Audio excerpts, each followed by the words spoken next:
قهوتكم معاكم، بنادولكم معاكم، جهاز الضغط، 2 ممرضين، عشان الفلوج دوت كله فضفضه. يلا بينا. انا كنت همسح كل حاجه وهمشي من على كل الاكونتات بتاعتي، بس حصلت حاجه غيرت تفكيري تماما. انا بدأت من غير كاميرا ومن غير جودة حلوة ومن غير ما حد يعرفني اصلا، وكنت همشي من البرنامج خالص، بس كملت علشان سبب واحد بس. خليني احكي لكم رحلتي من الاول.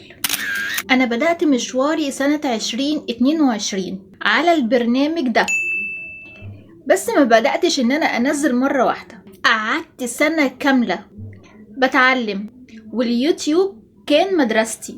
كنت بتعلم التصوير الفوتوغرافي واتعلم المونتاج واغلط واعيد واجرب سنة كاملة. محدش كان يعرفني خالص، كنت ببني نفسي بهدوء. واول خطوة حقيقية بالنسبة لي كانت سنة 2023، وبعد سنة قررت ان انا اعمل صفحة جديدة ليا على البرنامج دوت، وهو كان البداية بتاعتي. واول فيديو عملته ليا كان فيديو عن خان الخليلي، وكان تحديدا عن خان جعفر في المعز. كنت خايفة ومرعوبة الناس متتقبلنيش، وخايفة كمان الجودة تكون وحشة علشان انا بصور بتليفون اندرويد. خايفة ان انا اتحط في مقارنة مع ناس معاها كاميرا احترافية. ولكن نزلت الفيديو، اول صدمة ليا الناس اتقبلتني، بس انا اعترف الجودة كانت وحشة وما زالت لغاية دلوقتي وحشة، وده أثر فيا جدا. خلاني أبعد عن السوشيال ميديا بعد شغلي 2 سنين كاملين.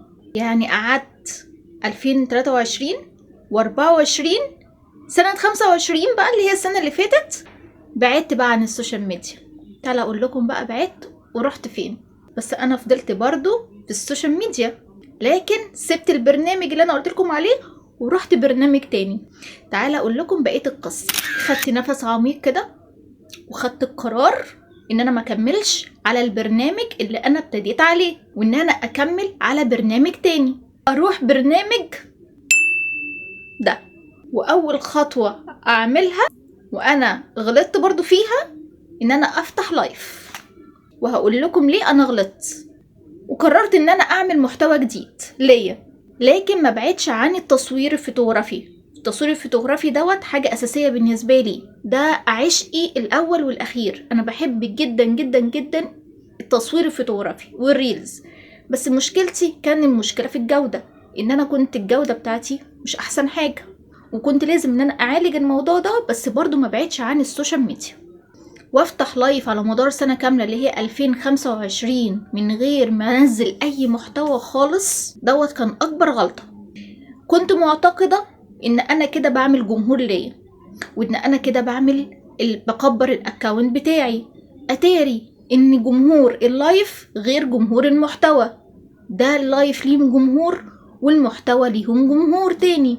كان مفروض لو انا فتحت لايف كان مفروض ان انا انزل محتوى مع اللايف عشان يبقى عندي جمهور للمحتوى وعندي جمهور تاني لللايف. ما بفتحش لايف كان الجمهور بتاعي كان بيقل، مع اني عندي برضو محتوى، عندي تصوير فوتوغرافي.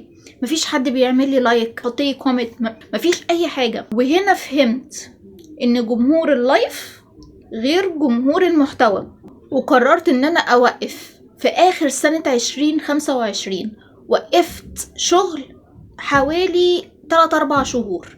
في ال3-4 شهور دول خسرت تقريبا 500 متابع ليا، عشان هم جمهور لايف عاوزين واحدة في اللايف، مش عاوزين محتوى. ساعتها عرفت ان انا دي تاني غلطة انا غلطتها، ان انا ما نزلتش محتوى. طيب هو انا شغلي بس تصوير الفوتوغرافي؟ لا طبعا، انا شغلي في السياحة وفي البراندات وكمان فلوجات. فقلت ليه لا، طب ما انا انزل حاجات فلوجات عن السياحة، انزل براندات، وبرضو افضل موجودة على السوشيال ميديا لحد ما ربنا يكرمني، لا اما اجيب كاميرا كويسة لا اما اجيب موبايل كويس عشان ارجع تاني وابقى مصورة فوتوغرافي. واعمل ريلز وانزل اصور زي الاول. في حد هيجي يقول لي طب ما تنزلي عادي ريلز والجوده تكون مش احسن حاجه. طب ما انا كده مش هيجيلي شغل عن طريق الريلز اللي انا بنزله جوده مش كويسه. ان الشركات عاوزه جوده، اهم حاجه في المقام الاول لاي شركه الجوده. مع الاسف انا دلوقتي بنزل ريلز جوده مش كويسه، يعني كاني بالظبط بجري وانا واقفه في مكاني. بيجيلي شغل منه بس شغل ضعيف جدا بالنسبة للمجهود اللي انا بعمله. ندخل بقى على النقطة اللي بعديها اللي هو الاحباط والمنافسة. انا احبطت، جالي فترة كده كان عندي احباط شديد من كل حاجة. من غير ما انا ادخل في تفاصيل معاكم، خلينا في موضوعنا دوت. بس انا جالي احباط شديد جدا في نص الطريق كده، او مش في نص طريق، كان في بداية مشواري. كنت لسه في البداية، كنت لسه بتعلم. الواحد يعني طول ما هو ماشي في الطريق لازم ان هو يقع ويقوم ويتقرص لحد ما يتعلم.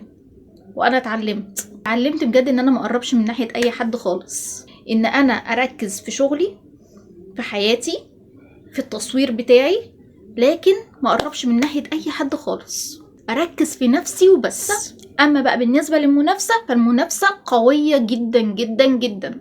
كنت منزل ريلز كتير وكنت بتعب وبنزل اصور واجتهد، ما كانش بيجيلي شغل، بيجيلي شغل ضعيف قوي.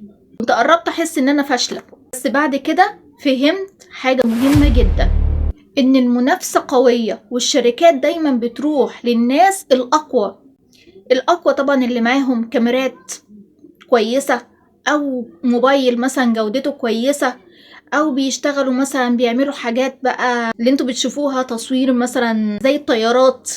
فهم دايما الشركات تروح ناحية الحاجة القوية جدا، مش عاوزين حاجة عادية. بس برضو ده مش معناه اني قليلة او اني فاشلة. لو انا معايا نفس الامكانيات المتطورة اللي هي معاهم، مثلا الطيارات اللي هي عاملة زي الكاميرا او الكاميرات الانترناشونال، او موبايل كويس، او اكيد انا هعمل شغل زيهم، وممكن كمان يبقى احسن كمان منهم.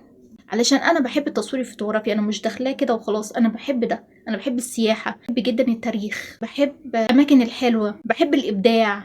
داخله المجال دوت بحب، مش مجرد شغل كده وخلاص.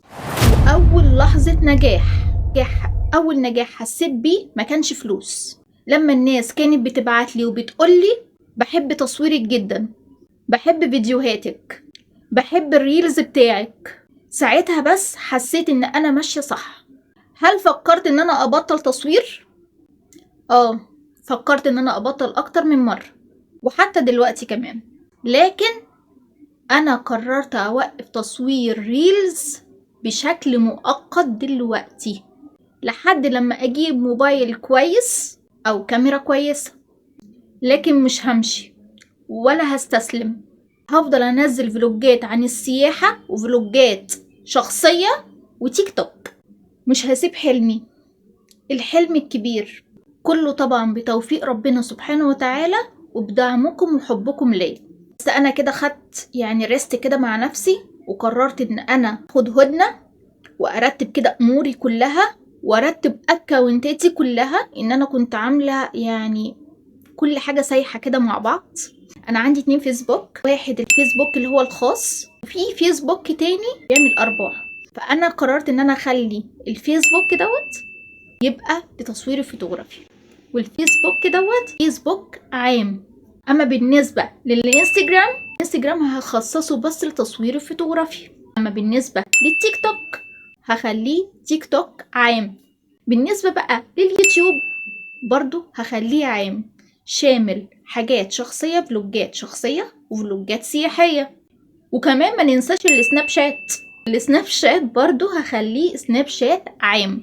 رسالتي بقى للبنات، لو عندك حلم ما تستسلميش. المنافسة قوية، السوشيال ميديا بقى زحمة، بس رزقك مش هيروح. ورزقكم في السماء وما توعدون. محدش بياخد رزق حد، اللي ربنا كاتبهولك هو اللي هيكون. بس امسكوا في حلمكم وكملوا، وربنا بيكرم المجتهد والنظيف من جوه. اكتبولي بقى في الكومنت ايه هو حلمكم، ويا ترى استسلمتوا قبل كده ولا لأ. ويا رب الفلوج دوت يكون عجبكم، وان شاء الله اشوفكم في فلوج جديد ويوم جديد وكلام جديد، سواء عن السياحة أو فضفضة أو حاجات كده تكون لذيذة مع بعض. قولولي عاوزين تشوفوا كمان ايه، فلوجات أو أماكن سياحية أو أفكار. شاركوني آرائكم وخليكم معايا بدعمكم الحلو وبكلامكم الحلو وبلايكاتكم الجميلة. أشوفكم في فلوج جديد. باي باي.